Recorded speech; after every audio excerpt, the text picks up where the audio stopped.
Hi everyone, in this video I'll be showing you the ways to deposit money in Zebpay. In order to deposit money in Zebpay, you just have to follow the steps.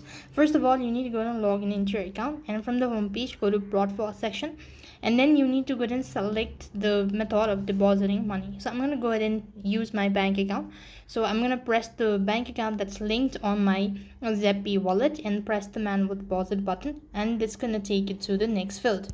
So as you press on it here, you need to go ahead and enter the exact amount that you wish to deposit.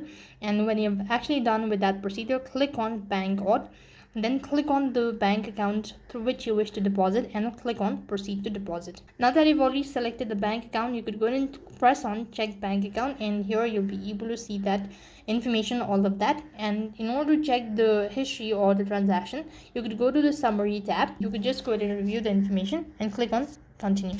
Once you've done that, it's going to take you to this field where you can see that the amount has been deposited. So if you're sure about it, press the done button, and that's basically how you can deposit money in Zebpay. That is all for this video. I hope the video was helpful. Make sure to like, share and subscribe to our channel.